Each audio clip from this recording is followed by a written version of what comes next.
أتأتون الفاحشة ما سبقكم بها من أحد من العالمين إنكم لتأتون الرجال شهوة من دون النساء بل أنتم قوم مسرفون ما كان جواب قومه إلا أن قالوا أخرجوهم من قريتكم إنهم أناس يتطهرون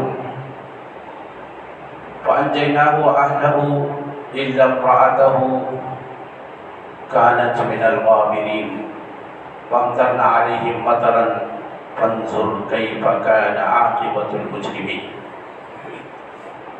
رب اشرح لي صدري ويسر لي أمري واحلل عقدة من لساني يفقهوا قولي سبحانك لا علم لنا إلا ما علمتنا إنك أنت العليم الحكيم.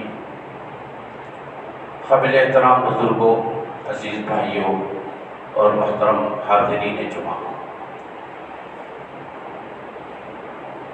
میں نے سورہ اعراف کی 3 آیات آپ کے سامنے تلاوت کی ہیں۔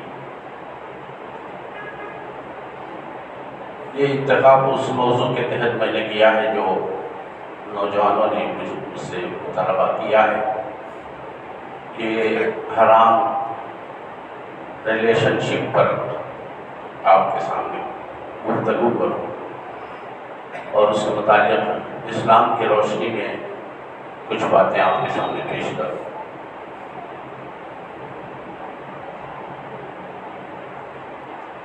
ہم جس ملک میں رہتے ہیں وہ ایک کثیر المذاہب ملک ہے، مختلف مذہب کے، مختلف ادیان کے ماننے والے لوگ اس کے اندر موجود ہیں، اور ہر ایک کی مختلف تہذیبیں اور سبھیتائیں اور کلچر پائی جاتی ہیں،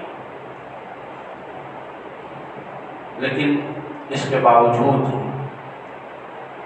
اس ملک کے جو سب سے بڑے ادیان یا مذاہب سمجھے جاتے ہیں وہ اسلام، سکھزم، بدھزم، جین اور مسلم ہیں، اور عیسائی بھی اس میں شمار ہوتے ہیں۔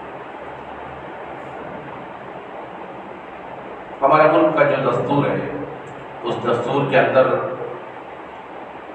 ہر آدمی کو، ہر شخص کو، ہر شہری کو اپنے مذہب پر عمل کرنے اور اس پر قائم رہنے کی اجازت ہے، اور اس کے ساتھ ساتھ سب کو اس کا پابند بنایا گیا ہے کہ وہ دوسروں کے مذاہب کو اس کا احترام کرے، ان کے جان و مال کی کا احترام اور اس کی حفاظت ہر ملک کے شہری کی یہ پابندی ہے۔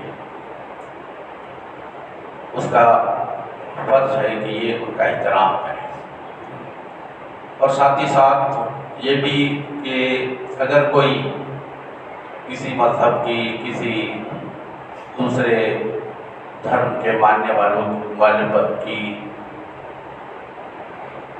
بے ادبی کرتا ہے یا اس کا احترام نہیں کرتا تو یہ سماجی اعتبار سے بھی اور ملکی قانون کے اعتبار سے بھی مجرم قرار پاتا ہے۔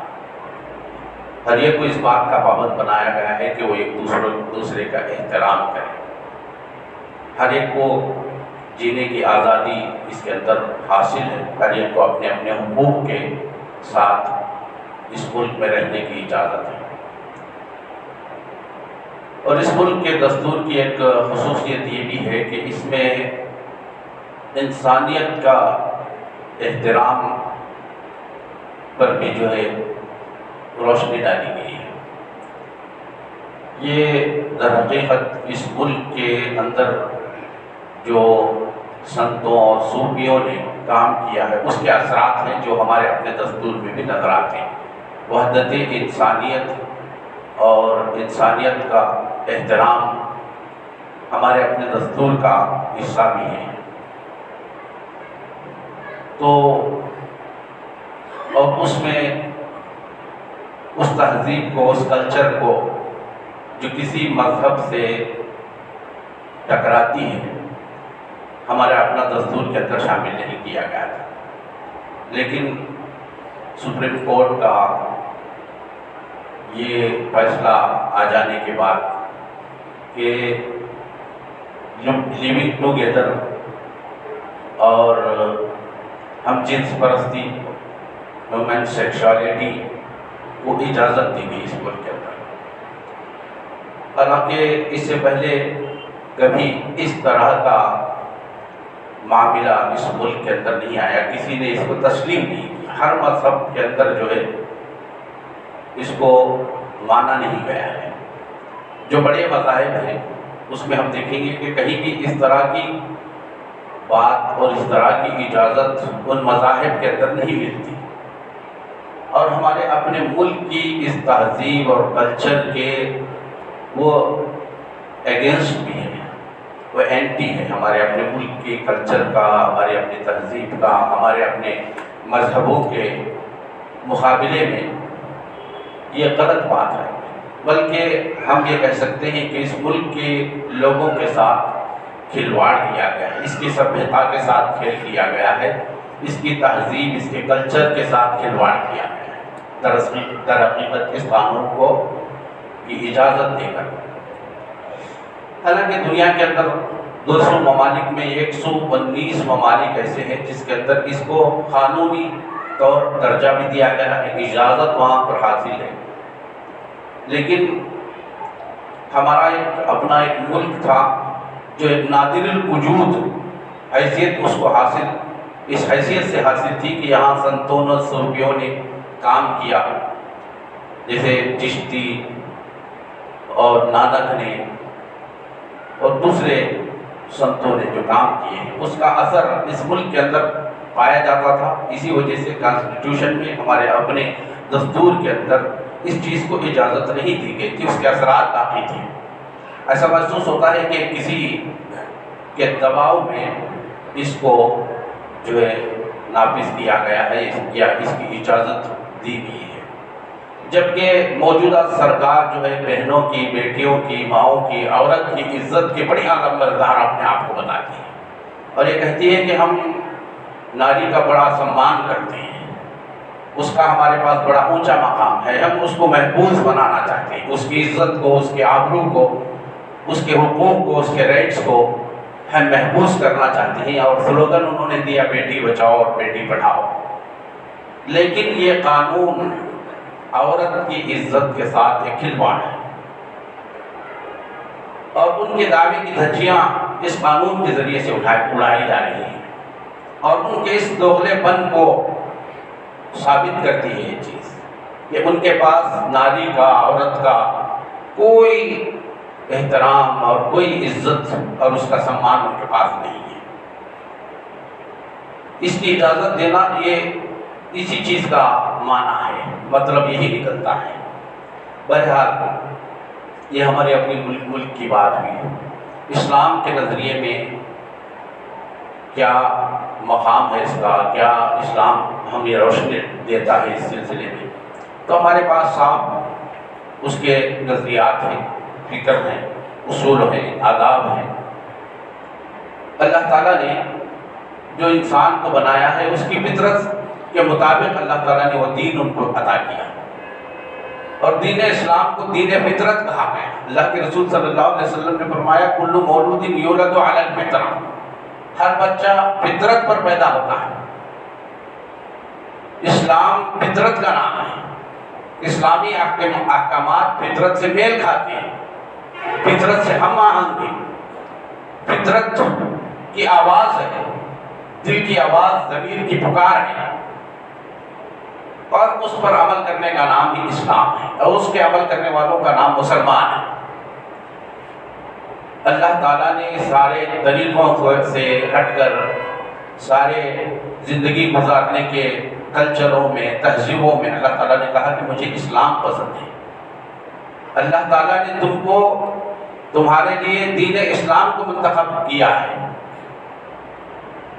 وَمَن يَبْتَغِ غَيْرَ الْإِسْلَامِ دِينًا فَلَن يُقْبَلَ مِنْهُ، اور اللہ تعالیٰ کہتا ہے کہ اسلام کے علاوہ کوئی جو بھی کلچر ہو، جو بھی طریقے زندگی ہو گزارنے کا، وہ مجھے پسند نہیں ہے، میں اسے میرے نزدیک قابل قبول نہیں ہے۔ ان الدین عند اللہ الاسلام، اللہ تعالیٰ کے نزدیک پسندیدہ اور محبوب دین، اللہ تعالیٰ کا جو پسندیدہ دین ہے وہ دین اسلام ہی ہے۔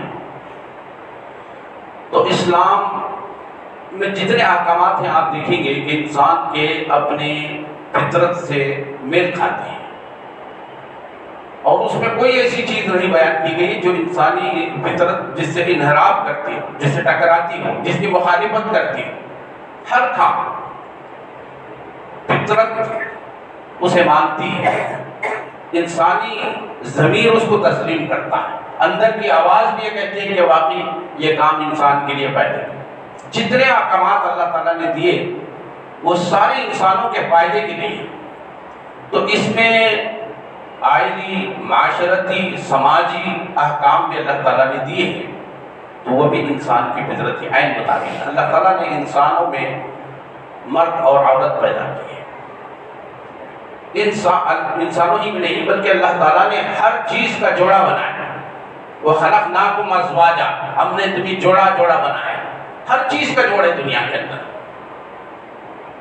زمین ہے، اس کا جوڑا آسمان ہے، گرمی ہے تو اس کی سردی ہے، دن ہے تو اس کا رات ہے، ہر چیز، جتنی چیزیں آپ لے لیجئے دنیا کے اندر جوڑ اس کا ملے گا آپ کو۔ اسی سے اللہ تعالیٰ نے یہ بھی ثابت کیا ہے کہ جب دنیا اللہ تعالیٰ نے دی ہے تم کو تو اس کا جوڑ بھی ہونا چاہیے، یہ عقل کا منطقی تقاضا ہے، تو اللہ تعالیٰ نے کہا اس کا جوڑ آخرت ہے۔ سب چیز کے اللہ تعالیٰ نے جوڑ بنائے، دنیا بنائی، زندگی دی انسان کو، اگر اس کا جوڑ نہ ہو تو یہ فطرت کے، قانون کے، اصول کے، انصاف کے، عدل کے خلاف ہے۔ تو اللہ تعالیٰ نے کہا ہر چیز کو ہم نے جوڑا بنایا۔ وَخَلَقْنَاكُمْ أَزْوَاجًا، ہر چیز جوڑے جوڑے جوڑے بنائے اللہ تعالیٰ، جانداروں میں بھی، نباتات میں بھی، حیوانات میں بھی، سب چیز میں آپ دیکھیں گے کہ اس کے جوڑ آپ کو ملیں گے۔ تو اللہ تعالیٰ نے انسان کا جوڑ بنایا، مرد بنایا تو عورت اس کا جوڑ بنایا، اور ہر جوڑے کے اندر ایک طرح کی کشش اللہ تعالیٰ نے رکھی ہے جو ان کی اپنی خواہشات کو، خواہشات نفس کو بھی پوری کرتی ہیں، اور اللہ تعالیٰ نے بتایا کہ یہ صحیح طریقہ ہے، اور اس کو اسلام نے نام دیا کہ ایک مرد اور عورت کے جو خواہشات ہوتے ہیں وہ نکاح کے بندھن میں بندھنے کے بعد اپنے خواہشات کو پورے کر سکتے ہیں۔ یہ جائز ہے، بلکہ مقدس طریقہ ہے۔ یہ صرف اسلام کا نہیں، جتنے پرانے ادیان، جتنے مذاہب ہیں، ان سبھی میں نکاح کا کوئی نہ کوئی طریقہ رائج ہے، اور اس کو احترام سے، مقدس طریقے سے اسے دیکھا جاتا ہے۔ تو یہ انسانی شہوات کو پورا کرنے کا ایک طریقہ ہے جسے نکاح کا نام دیا گیا۔ اللہ کے رسول صلی اللہ علیہ وسلم نے اسی لیے کہا کہ جب انسان جوان ہو جاتا ہے تو اللہ کے رسول صلی اللہ علیہ وسلم نے نوجوانوں سے خطاب کیا، یا معشر الشباب من استطاع منکم الباءۃ فلیتزوج فإنہ اغض للبصر واحسن للفرج ومن لم يستطع فعليه بالصوم فإنه له وجاء، اور كما قال علیہ الصلوۃ والسلام۔ اللہ کے رسول صلی اللہ علیہ وسلم نے نوجوانوں سے خطاب کر کے فرمایا کہ اے نوجوان، یا معشر الشباب، جو تم میں سے طاقت رکھتا ہے، من استطاع منکم الباءۃ، جو نکاح کرنے کی طاقت رکھتا ہے، جسمانی طاقت بھی، اور انسان اپنی زندگی گزارنے کے لیے جو وسائل اور جو اسے ذرائع ہونے چاہیے ان کو پورا کرنے کی طاقت اس کے اندر ہے، تو اسے چاہیے کہ وہ نکاح کرے۔ وَإِنَّهُ أَغَضُّ لِلْبَصَرِ، تو اللہ کے رسول صلی اللہ علیہ وسلم نے فرمایا کہ جب آدمی نکاح کرتا ہے تو اس کی نگاہیں نیچی ہو جاتی ہیں، غلط نگاہوں سے بچ جاتا ہے، زنا سے بچ جاتا ہے، اور زنا کو ہر معاشرے میں، اسلام ہی میں نہیں، ہر تہذیب میں، ہر مذہب میں، ہر کلچر میں برا تسلیم کیا گیا۔ اسلام نے تو اسے بڑی سخت سزا متعین کی ہے، غیر شادی شدہ ہو تو 100 کوڑے مار کے اسے شہر بدر کر دیا جائے، کہیں دور اسے بھیج دیا جائے۔ اگر شادی شدہ مرد اور عورت نے زنا کیا تو اس کی بڑی سخت سزا متعین کی ہے اسلام نے، حالانکہ جو غیر مسلمین ہیں، جو اسلام کو نہیں مانتے ہیں، وہ کہتے ہیں کہ یہ بہت بھیانک سزا ہے، لیکن اللہ تعالیٰ نے یہ جو سزا متعین کی ہے تو در حقیقت اس کو اس طرح بھیانک بنانے کی اصل وجہ یہ ہے کہ انسانی عزت و آبرو محفوظ رہ سکے. انسانی عزت و آبرو میں خاص کر صنف نازک کی، عورت کی، زن کی، اس کی عزت بہت اہم حیثیت رکھتی ہے. اللہ تعالیٰ نے عورت کی عزت کو محفوظ رکھنے کے لیے اس طرح کی کٹھن سزا نافذ کی. کہا کہ ایسے شخص کو سنسار کر کے پتھروں سے مار مار کے اس کو ہلاک کر دیا جائے. یہ اس وقت ہے جب آدمی شادی شدہ ہو، اور ظاہر بات ہے کہ یہاں سبب موجود ہے، یعنی آدمی اپنی ضرورت اپنی بیوی سے پوری کر سکتا ہے، لیکن اس کے باوجود اگر وہ غلط طریقے سے اپنی شہوت کو پوری کرنے کی کوشش کرتا ہے یعنی زنا کرتا ہے تو اس کی سزا یہ ہونی چاہیے. اس کے لیے وسائل موجود تھے، اس کے لیے ذرائع موجود تھے، اپنی شہوت پوری کرنے کے لیے اللہ تعالیٰ نے اسے جائز طریقہ جائز حق دیا تھا. اس کے باوجود اگر وہ کرتا ہے تو اللہ تعالیٰ کہتا ہے کہ اسے سنسار کر کے پتھروں سے مار مار کے اسے ختم کر دیا جائے، اس پر رجم کیا جائے. اس کو بڑی کٹھن سزا کہتے ہیں کہنے والے، لیکن حقیقت میں یہ سزا جتنی سخت ہے اس کو ثابت کرنے کے لیے جو شرائط اللہ تعالیٰ نے متعین کیے ہیں وہ بھی اتنی ہی سخت ہے. ایسا نہیں ہے کہ کسی پر ہم نے زنا کا تہمت لگا دیا شادی شدہ لوگوں پر اور بس ان کو عدالت کے حوالے کر دیا اور عدالت نے فیصلہ سنا دیا. ایسا نہیں ہے. اس کے جو کٹھن شرائط ہیں کہ 4 گواہ عین اپنے آنکھوں سے دیکھ کر وہ ثابت کریں کہ انہوں نے یہ گناہ کیا ہے. تو یہ شرائط بھی اتنے سخت ہیں لیکن سزا بھی اتنی سخت ہے. لیکن یہ سزا اس لیے ہے کہ انسانیت اس کو جب دیکھے تو اس کے رونگٹے کھڑے ہو جائیں، ان کے اندر اس سزا کی ہیبت اور خوف ان کے دلوں کے اندر بیٹھ جائے اور کبھی اس غلط کام کی طرف ان کے قدم نہ اٹھ سکے، ان کی ہمت نہ ہو سکے، وہ کبھی سوچ بھی نہیں سکے کہ یہ کام کریں گے تو ہم بچ پائیں گے. اس لیے اللہ تعالیٰ نے اتنی سخت سزا نافذ کی ہے. انسان کی عزت جو ہے بہت اہمیت کی حامل ہے. انسان دوسرے چیزیں اپنے وقت کے ساتھ اسے کما سکتا ہے، حاصل کر سکتا ہے، لیکن عزت انسان کی ایسی ہے کہ جب وہ چلی جائے تو پھر دوبارہ اسے حاصل نہیں کر سکتا انسان. تو اس لیے اللہ تعالیٰ نے اتنی سخت سزا نافذ کی اور کہا کہ یہ زنا بہت بڑا جرم ہے. تو یہ بھی حرام ریلیشن شپ ہے زنا. آدمی چاہے شادی شدہ ہو یا غیر شادی شدہ ہو، یہ جرم ہے، یہ گناہ ہے، گناہ کبیرہ ہے. اس کو بڑے گناہوں میں اس کو شمار کیا گیا. اور اس کے ساتھ ساتھ اللہ تعالیٰ نے قرآن مجید میں کہا وَلَا تَقْرَبُوا الزِّنَا إِنَّهُ كَانَ فَاحِشَةً وَمَقْتًا وَسَاءَ سَبِيلًا. اس کی تباہ کاریاں پورے معاشرے پر ہوتی ہیں. جن معاشروں میں، جن سماجوں کے اندر زنا کی اجازت ہے یا زنا کو کی چھوٹ دی گئی ہے، وہاں معاشرہ تباہی کا شکار ہے. وہاں گھروں کے سکون غارت ہیں اور ہمیشہ لڑائی جھگڑا، انسان ٹینشن میں، سٹریس میں پایا گیا ہے. کبھی انسان کو سکون نہیں ملا. انسان اپنا سکون اپنے گھر کے اندر پاتا ہے. جب انسان کو اپنے گھر کے اندر سکون نہ ملے تو ظاہر بات ہے کہ اس کی زندگی جہنم زار بن جاتی ہے. انسان اپنی زندگی سے بہتر موت کو سمجھنے لگتا ہے، موت کو گلے لگانا چاہتا ہے، زندگی سے ہاتھ دھو دینا چاہتا ہے. یہ اس وقت ہوتا ہے جب انسان کے اپنے گھر کا سکون غارت ہو جائے. تو زنا ایک ایسی چیز ہے جو گھروں کو تباہ کرنے والا، معاشرے کے امن کو، چین کو، سکون کو غارت کرنے والی چیز ہے. دو مرد اور عورت کے جدائی صرف 2 افراد پر اس کا اثر نہیں ڈالتی ہے، یہ پورے 2 خاندانوں کے اوپر، بلکہ ہم کہیں کہ پورے معاشرے کے اندر اس کے اثرات چھاتے ہیں. معاشرے کے اندر بد عملی، بد اخلاقی، بد کرداری، فحاشی اس سے بڑھتی ہے. یہ پورے معاشرے کو اپنے لپیٹ کے اندر لیتا ہے. اس لیے اللہ تعالیٰ نے کہا وَلَا تَقْرَبُوا الزِّنَا، زنا کے قریب بھی نہ جاؤ. اللہ تعالیٰ نے یہ نہیں کہا کہ زنا نہ کرو، بلکہ کہا وَلَا تَقْرَبُوا الزِّنَا، زنا کے قریب نہ جاؤ کا مطلب یہ ہے کہ زنا کے اوپر اکسانے والی چیزیں، زنا کی طرف لے جانے والی چیزیں، جیسے فحش گانے ہیں، فحش ویڈیو ہیں، فحش چیزیں دیکھنا ہے، سننا ہے، پڑھنا ہے، ان سے منع کیا۔ اسی لیے فلم کو اسلام میں حرام قرار دیا۔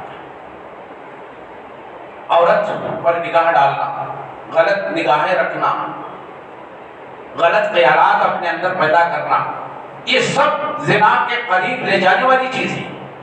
تو اللہ تعالیٰ نے کہا ان تمام چیزوں سے بچو، وَلَا تَقْرَبُوا الزِّنَا۔ اسلام نے پردے کا حکم اس لیے دیا کہ زنا رکے رہے، اور پھر اس کے مقابلے میں اللہ کے رسول صلی اللہ علیہ وسلم نے نکاح کو آسان کرنے کا حکم دیا۔ یہ بات اچھی طرح آپ یاد رکھیں کہ جو لوگ نکاح کو جو اللہ کے رسول نے، اسلام نے آسان سے آسان تر کیا ہے، اور سب سے بہتر اور آسان نکاح اللہ کے رسول صلی اللہ علیہ وسلم نے فرمایا جس میں سب سے کم خرچ ہو،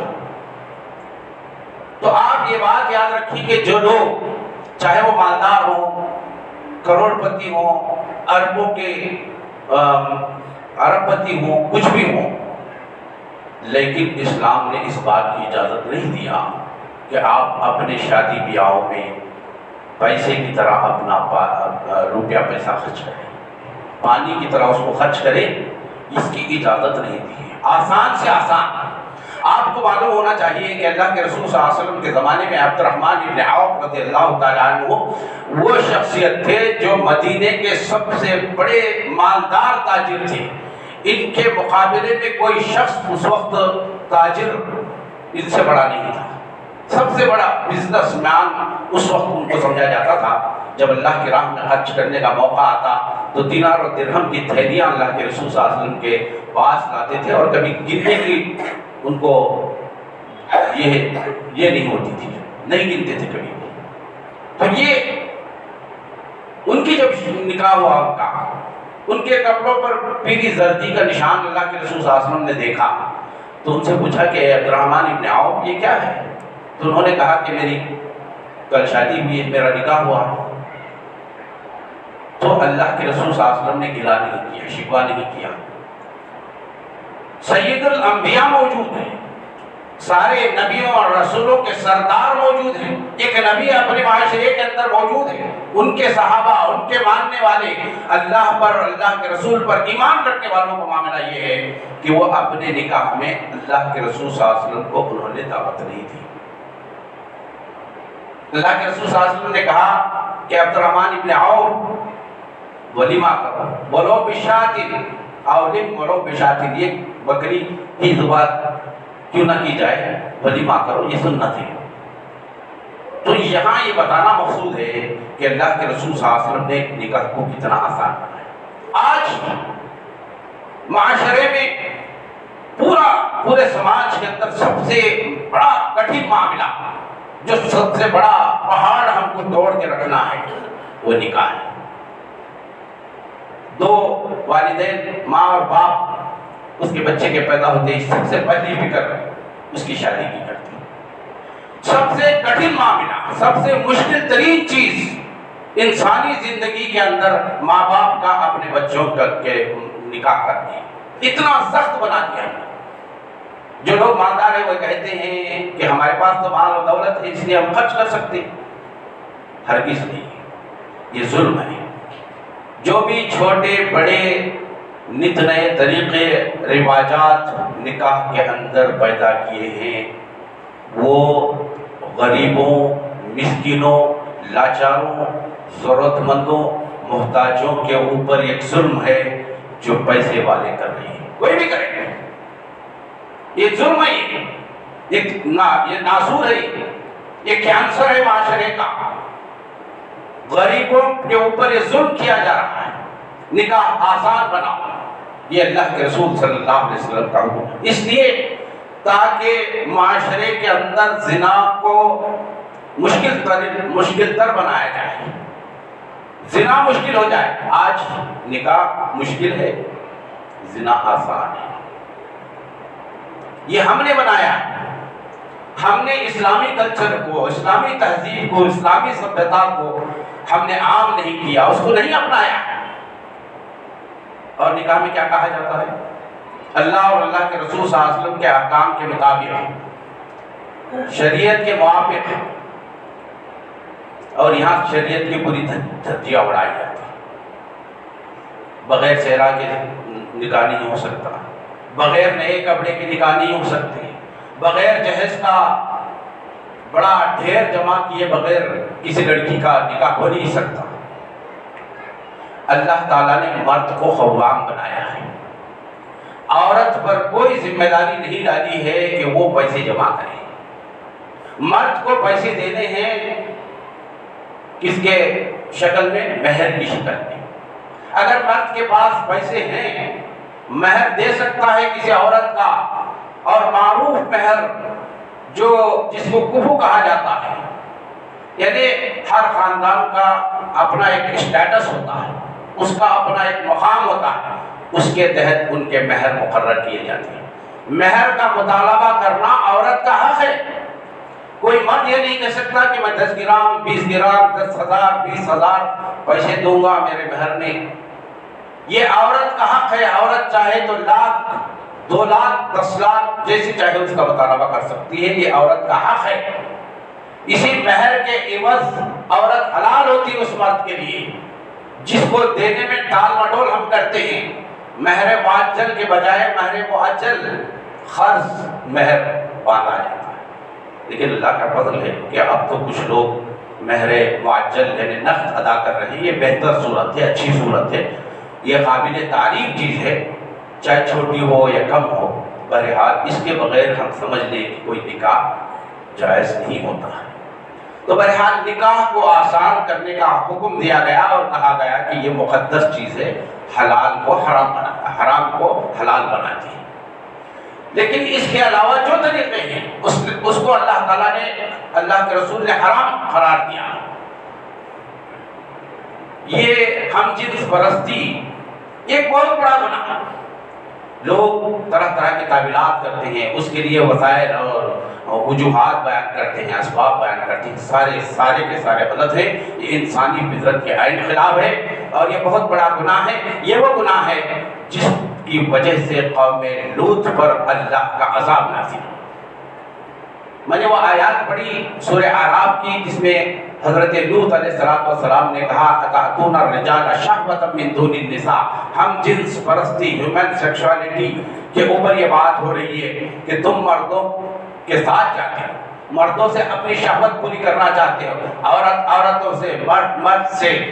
یہ بالکل فطرت کے خلاف ہے، انسانی فطرت کے عین خلاف ہے، اللہ اس کو پسند نہیں کرتا۔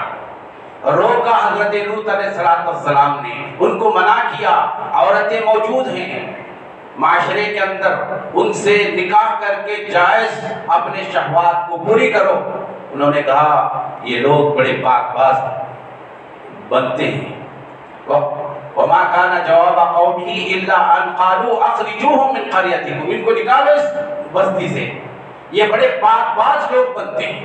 پھر اللہ تعالیٰ کہتا ہے وَأَنْجَيْنَاهُ وَأَهْلَهُ إِلَّا امْرَأَتَهُ كَانَتْ مِنَ الْغَابِرِينَ۔ ہم نے اس گناہ کی پاداش میں پوری قوم کو تباہ کیا۔ اللہ تعالیٰ نے پتھروں کی بارش برسائی، پتھر برسائے آسمان سے، مُسَوَّمَةً عِنْدَ رَبِّكَ، ہر شخص کے لیے متعین پتھر تھا، لکھا ہوا تھا نام ہر پتھر پر کہ یہ پتھر کس پر پڑنے والا ہے۔ اللہ کی جانب سے مقرر تھا، متعین تھا کہ یہ پتھر فلاں شخص پر برسے گا، فلاں شخص پر یہ پتھریں برسیں گے۔ وہ اللہ تعالیٰ کی طرف سے نامزد کیے گئے تھے۔ وَأَمْطَرْنَا عَلَيْهِمْ مَطَرًا فَانظُرْ كَيْفَ كَانَ عَاقِبَةُ الْمُجْرِمِينَ۔ اللہ تعالیٰ نے پتھروں سے ان کو ہلاک کیا۔ کہا جاتا ہے کہ زلزلہ بھی آیا، پھر اس کے بعد پوری کی پوری قوم لوط کی بستی کو اللہ تعالیٰ نے اٹھا کے ہواؤں میں پھر اس ڈیڈ سی کے اندر جا کے پھر پلٹا دیا۔ آج ڈیڈ سی کے اندر وہ قوم لوط تباہ شدہ موجود ہے۔ ڈیڈ سی بحر مردار جسے کہا جاتا ہے، اس کے اندر کوئی جاندار نہیں پایا جاتا۔ اس سمندر میں کوئی مچھلی بھی زندہ نہیں رہی تھی، کوئی جاندار چیز اس میں نہیں رہتی، اسی لیے اسے ڈیڈ سی بحر مردار کہا جاتا ہے۔ اللہ تعالیٰ نے پوری بستی کی بستی کو آسمان پہ اٹھایا اور لے جا کے ڈیڈ سی کے اندر اس کو پلٹا کے مار دیا۔ یہ تباہ قومیں ہیں، ان کو دیکھ کر عبرت حاصل کرو، یہ اللہ تعالیٰ کہتا ہے۔ اور اسی طرح لیونگ ٹوگیدر، بغیر نکاح کے رہنا، یہ بھی گناہ ہے، یہ بھی زنا ہے، یہ بھی حرام ہے اسلام کے اندر۔ اور اگر غلط طریقے سے نکاح کیا گیا ہے تو یہ بھی زنا کے دائرے میں آتا ہے، ہمیں یہ دیکھنے کی ضرورت ہے۔ اور پھر نکاح کو مقدس اس لیے بنایا گیا ہے اور کہا گیا ہے کہ جب نکاح کیا جائے تو اعلن النکاح، نکاح کا اعلان کرو، سب کو پتہ چلے گا۔ چھپ چھپا کے جو کیا جاتا ہے وہ نکاح کے دائرے میں نہیں آتا ہے۔ کہنے کا مطلب یہ ہے آج ہمارے گھروں کا جو سکون ہے، جو اطمینان ہے، وہ اجڑا ہوا اسی لیے ہے کہ فحش کے اندر قوم مبتلا ہے۔ بہت سارے غلط اور حرام ریلیشن شپ کے اندر ہم